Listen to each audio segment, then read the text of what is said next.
सब आएगा। मुंजा 2 भी आएगा, स्त्री 3 भी आएगा, भेड़िया 2 भी आएगा, और इसके बाद में एक वैम्पायर फिल्म भी आ रही है। तो वो एक चौथा पिलर होगा जिसमें most probably I. saying congratulations and इतने बड़े नंबर्स देख के तो we as audience are also very happy कि अच्छे projects are coming back to Bollywood. हमें भी इसी बात की खुशी है कि अच्छे प्रोजेक्ट्स को सफलता मिल रही है। Otherwise I mean of late everyone was confused.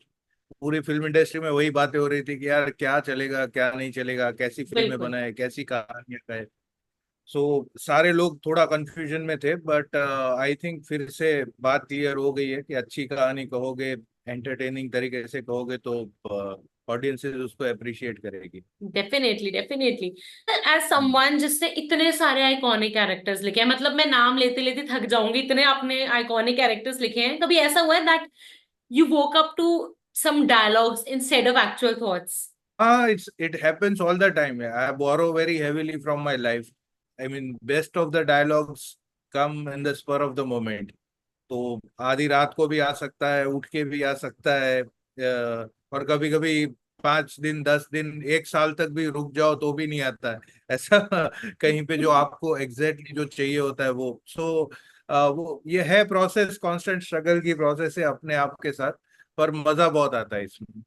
सो मैंने ना आपके बारे में कुछ फन फैक्ट्स पढ़े हैं। अब पहले तो मुझे आप ये बताओ कि वो कितने हद तक वो सच है। सो एक मैंने फैक्ट पढ़ा था दैट सेड कि आपने एक बार एक टिश्यू पेपर के ऊपर पूरी स्क्रिप्ट लिख दी थी।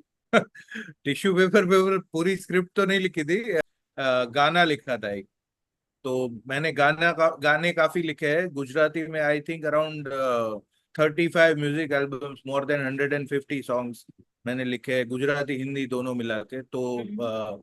गाने बहुत लिखे। तो गाने हैं जो टिश्यू पेपर पे लिखे जा सकते हैं। स्क्रिप्ट तो टिश्यू पेपर बहुत छोटा पड़ जाता है, 120 पेजेस होते हैं। तो इसलिए वो थोड़ा डिफिकल्ट है। आपने एक बहुत सुपर डुपर अमेजिंग प्लॉट लिख दिया था just to get out of a boring family function. हाँ, वो ये सही है। ये कौन दिस सा दिस प्लॉट था? फैक्ट मेरी एक गुजराती फिल्म का था ओके। जो मैंने लिखी। उसका नाम है वो बेयार, जिसमें प्रतीक गांधी लीड में है। And it was his first film also, it was my first film also. So yeah I mean it's quite a memorable story. So you are one of the writers of Taarak Mehta Ka Ooltah चश्मा, राइट? तो आपको जो हाँ तारक मेहता के characters हैं उसको हाँ। As स्त्री वर्स के कैरेक्टर्स अगर कास्ट करना हो। जेठालाल बनेंगे विकी, पोपटलाल बनेंगे जना। तारक मेहता का कैरेक्टर है वो बनेगा Bittu. Daya would be the perfect candidate for Stree. हाँ, Pankaj Tripathi would be I think Bhide. Varun के कैरेक्टर में टप्पू को कास्ट कर सकते हैं। मूंजा का कैरेक्टर आई थिंक गोगी को मिल सकता है। तारक मेहता तो मतलब कह लो एक चाइल्डहुड मेमोरी है हमारी which will stay with us for ever. मेरे लिए एडल्टहुड की मेमोरी है, but that will also stay for. पुराने एपिसोड्स हैं तारक मेहता के, उनको कहीं ना हाँ, कहीं ज्यादा प्रेफरेंस आज भी दी जाती है according to the new episodes. What do you have to say about that? देखिए साइंस में एक चीज होती है इलास्टिसिटी। जी। ओके, कि आप कोई भी चीज को कितनी खींच सकते हैं। तो बिल्कुल। वो एक पॉइंट से ज्यादा आप खींचते हैं तो उसका इलास्टिक पॉइंट, एक जो उसका रेजिस्टेंस होता है वो आ जाता है, और वो बिल्कुल। चीज टूट जाती है। तो वही है कि आर्ट में भी वो लागू होता है कि किसी भी चीज को एक पॉइंट से ज्यादा आप स्ट्रेच नहीं कर सकते। अदरवाइज उसमें से जो फन होता है वो चला जाता है। तो आई थिंक समवेयर वो मोनोटोनी भी क्रीप इन होती है, या थोड़ा बोर्डम भी फील होता है। But still I think new writers who are there right now, they are trying their best, and the directors are also trying their best. Definitely. But वही है कि एक फैटिग होता है, एक मोनोटोनी होती है, उसको ब्रेक करना चैलेंज तो होता ही है एक्टर्स के लिए। इसलिए ऑडियंस में ये फीलिंग होती है। पर फिर भी करोड़ों लोग, लाखों लोग देख रहे हैं अभी भी it is getting good TRPs, and it is in like top 3 shows of the country. हाँ, आपका स्त्री टू का फेवरेट डायलॉग कौन सा विच यू थिंक कि मतलब ये डायलॉग तो लिख के मैंने, पंजाबी में कहते फट्टे छकते, ये ऐसे? स्त्री टू का मुझे जो सबसे ज्यादा पसंद है वो डायलॉग वो वाला है, रूमी वाला। सही और गलत के परे एक मैदान वहां मिलती है मुझे। और उसके बाद में अपार सेज के उस मैदान के आगे एक पागल खाना है, वहां तुम मिलोगे। So that's like my favorite dialogue of the film. Okay. So हम ना साउथ की फिल्म्स देखते हैं एंड बड़े ना मतलब उनके अतरंगी से नाम होते हैं, और इस बार स्त्री टू सरकटे का आतंक, ये जो आइडिया हाँ था सरकटे का आतंक, ये किसका आइडिया था? बिकॉज अगर स्त्री टू बोलते हम तब भी देख नहीं जाते, बट ये हाँ साउथ हाँ। वाला टाइटल लाके, ये किसका आइडिया था? नहीं, ये साउथ वाला तो नहीं है, जो अपनी पुरानी कॉमिक्स होती थी, राज कॉमिक्स और डायमंड कॉमिक्स। तो जी। मैं वो कॉमिक्स पढ़ के बड़ा हुआ हूँ। हम्म। और उसमें ऐसे टाइटल होते थे, फौलादी सिंह और जोकर का आतंक और ऐसे ऐसे सब। तो ये जो पल्पी एक कॉमिक वाला फीलिंग है, बिकॉज ये जो स्त्री की फिल्में हैं उसमें या हमारे यूनिवर्स की सारी फिल्में हैं, भेड़िया है या मुंजा है, तो बिल्कुल। उन सब का फ्लेवर वो है कि ये जो नाना नानी की कहानियां, दादा दादी की कहानियां होती थी, हम्म। या फेरी टेल्स होती थी, या कॉमिक बुक्स होती थी, उस टाइप की कहानियां है, उस टाइप की रियलिटी में ये ऑपरेट करती है। इसलिए मैंने ऐसा टाइटल सोचा कि इसको वो कॉमिक बुक टाइप का टाइटल दिया जाए तो ज्यादा मजा आएगा।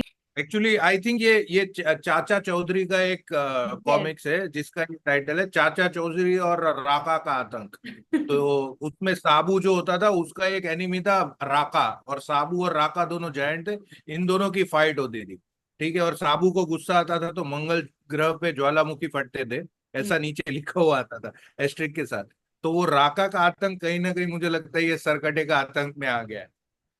डोंट यू थिंक कि एक्चुअल में इस पूरी फिल्म में स्त्री की जो स्क्रीन अपेयरेंस थी वो कंपैरेटिवली कम थी?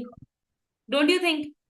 नहीं, पर वो एक्चुअली आपने अगर फिल्म देखी है तो आपको पता होगा कि उसका फाइनल रिवील क्या है यस। और उसकी कहानी क्या है। तो अगर वो है तो फिर उसकी एक सर्टन हमको वो कैरेक्टर की जो रियलिटी है वो भी एक समझनी पड़ती है कि वो सबसे नहीं मिल सकती, वो जब क्राउड्स होते वहां पे नहीं आ सकती। इसीलिए आप देखते हैं कि जो बिल्कुल। आज की रात गाना है तमन्ना भाटिया वाला, वो वहां नहीं आती है। यस। ओके, बिकॉज वहां पे दूसरे 100 लोग भी है।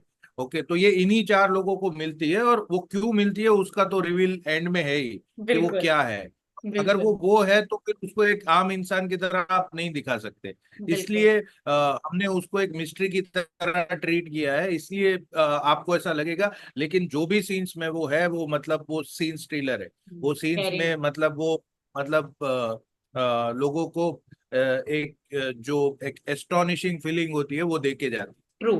ट्रू, मतलब जैसे श्रद्धा कपूर की एंट्री होती है एज स्त्री, एक तो पहले एंट्री हो जाती है जब वो है। अपने हाँ। डेलुलु वर्ल्ड में होता है, बट जो एंट्री होती है लंबी चोटी के साथ, that scene is just wow. Hmm. मतलब मुझे एज एन ऑडियंस ऐसा लगा, एक मिनट ऐसा नहीं था जब मैं हंसी नहीं हूँ पूरी फिल्म। हाँ। मतलब वी नहीं, चोटी का जो है ना, चोटी का मैं आपको बताता हूँ। चोटी का फर्स्ट पार्ट एंड हुआ था जहाँ पे वो चोटी कनेक्ट करती है स्त्री की जी। जी। अपने सर में। जी। तो मैं वही सोच रहा था कि अभी इसका यूज कैसे करेंगे। हम्म। तो आप निंजा फिल्म में जो देखते हैं ना, तो निंजा फिल्मों में एक एक वेपन होता है, एक हथियार होता है जिसको रोप डार्ट बोलते हैं। हम्म। जिसमें एक रोप होता है, रोप के एंड पे एक डार्ट होता है। ठीक है, बिल्कुल। उससे वो लोगों को मारा जाता है। तो I saw the videos of that rope dart fights, and then I sort of zeroed down on that idea कि इसको चोटी से रोप डार्ट की तरह फाइट करेगी तो मजा आएगा। और फिर उसको कहानी में इनकॉर्पोरेट किया। बट चोटी का इस्तेमाल ऐसे भी हो सकता था, हमें नहीं पता था। अब करेंगे काफी सारे लोग। ओके।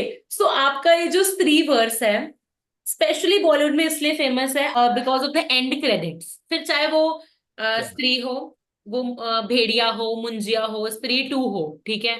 एंड क्रेडिट्स ये जो है, मतलब यूजुअली ना लोग ऐसे होते हैं कि जब क्रेडिट्स आने स्टार्ट होते हैं उठ के चले जाते हैं, राइट? हाँ, तो ये जो एंड क्रेडिट्स का आइडिया किसका था? एंड क्रेडिट्स तो एक्चुअली मार्वल से शुरू हुआ है कि they started this trend of having a post credit scene. ठीक है, एंड वो काफी used to be very talked about. And we sort of try to do it with our universe, कि हम हमारे यूनिवर्स में ऐसे सीन रखने की कोशिश करते थे जो लोग रुके और देखे। और शायद शुरू के शोज में लोग निकल भी जाते, पर जिन्होंने देख लिया वो फिर सोशल मीडिया पे जाके लिखते कि अरे इसमें ऐसा भी है, या रिव्यूअर्स ने लिख दिया, तो फिर लोग बैठते थे स्पेसिफिकली और रुकते थे। तो इस बार तो हमने मतलब हदें ही पार कर दी है कि एंड क्रेडिट्स में दो दो सीने और दो गाने, तो मतलब एक बिल्कुल पूरी नई फिल्म ही है उधर। बिल्कुल। तो एंड क्रेडिट्स में ना हमारे को अक्षय कुमार भी दिखता है, राइट, हमारे को भेड़िया भी दिखता है। तो हम क्या एक्सपेक्ट अब करें ये कि सब स्पॉयलर्स है तो सब आएगा। मुंजा 2 भी आएगा, स्त्री 3 भी आएगा, भेड़िया 2 भी आएगा, और इसके बाद में एक वैम्पायर फिल्म भी आ रही है। तो वो एक चौथा पिलर होगा जिसमें मोस्ट प्रोबेबली आयुष्मान खुराना है। इसमें है कनेक्शन, वरुण धवन कहते हैं ना कि ये इधर दांत डाल के खून चूस लेता है, दिल्ली में खतरा बिल, है वाले सीन बिल, में व्हेन अभिषेक बनर्जी सेज के दिल्ली चलते साथ में सीडी है वैम्पायर।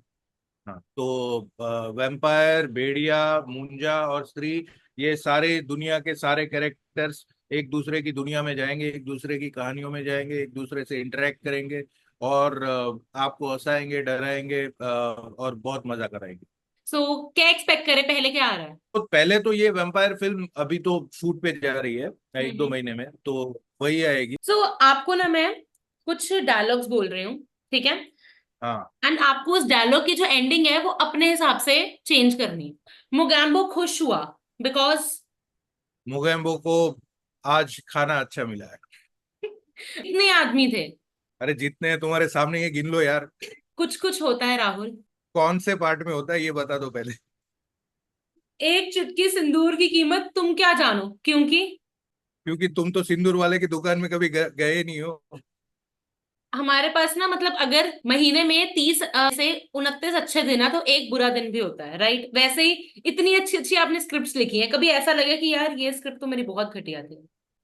बहुत घटिया है, मैंने लिखी हो वैसी। हाँ जी। हाँ मतलब वो तो आपको हर स्क्रिप्ट के बारे में लगता है, क्योंकि एक आर्टिस्ट ना हमेशा वो सेल्फ डाउट भी घिरा हुआ रहता है। तो हम्म। उसको ना कभी हर स्क्रिप्ट के बारे में, मतलब स्त्री 2 के बारे में भी मुझे ऐसा लगता था कहीं ना कहीं पे कि यार इसमें मजा नहीं आ रहा है। फिर आप उस पर और मेहनत करते, और मेहनत करते, उसको अच्छा करने की कोशिश करते हैं। कुछ फिल्में बनने के बाद भी वो अच्छी नहीं हो पाती है, और वो आपको दिख जाता है जब आप फिल्म देखते हैं तो। और मेरी कुछ फिल्में जो मैं आज तक देख नहीं पाया हूँ, ठीक है, हम्म। मैंने एक दो सीन एडिट देखे थे, उसके बाद मैं आज तक वो फिल्में देख नहीं पाया हूँ। और मन में कहीं ना कहीं सोचता हूँ कि शायद वो ना ही लिखी होती तो अच्छा था, पर उससे जो पैसे मिले उससे घर चलता था, इसलिए लिख ली है। पर मैं देखता नहीं हूँ वो फिल्में। एक्चुअली मैं अपनी कोई भी फिल्में देखता नहीं हूँ, क्योंकि वो अगर आप वो देखने लगे तो फिर क्या है कि आप अपने ही काम के जंजाल में फंस जाते हो, और वो जो एक नार्सिसिस्टिक एटीट्यूड होता है वो आ जाता है आप में। तो वही है कि आपको एक विद्यार्थी भाव बनाए रखना है, आपको सीखते रहना है, आपको अच्छा करने की कोशिश करनी है। कौन सी फिल्म्स है, इफ यू हाँ, लाइक टू शेयर, कौन सी वो है मैं वो? नहीं आपको बता सकता, क्योंकि उसके एक्टर्स है, उसके डायरेक्टर्स है, वो लोग बुरा मान जाएंगे। पर हाँ वो है, ऐसी फिल्में भी है। Okay. So sir, it was really lovely talking to you today, बहुत अच्छा लगा आपसे बात करके, एंड काफी कुछ आपने जो बताया, आई एम श्योर कि अब जो एक्साइटमेंट है as the part of audience, मुझे तो बहुत ज्यादा है कि अब इस स्त्री यूनिवर्स में, स्त्री वर्स में और क्या क्या नया आने वाला है। नहीं नहीं, हम भी कोशिश करेंगे कि आपकी एक्साइटमेंट बनी रहे, एक्सपेक्टेशंस है उस पे खरे उतरे हम लोग आगे की फिल्मों में। तो इस साल के एंड तक हम कुछ एक्सपेक्ट करें कि अगले साल? अगले साल ही आएगी, कोशिश करेंगे जितना जल्दी ला सके। Okay, so thank you so much sir, बहुत अच्छा लगा आपसे बात करके, एंड बहुत ज्यादा एक्साइटमेंट है नेक्स्ट प्रोजेक्ट्स के लिए, जो इतना सारा आपने सस्पेंस एंड में छोड़ दिया है with Akshay Kumar, with Bhediya, and as you said हाँ। आयुष्मान खुराना की भी एक वेम्पायर बेस्ड फिल्म है। So all the very best and thank you so much for connecting hmm. Today.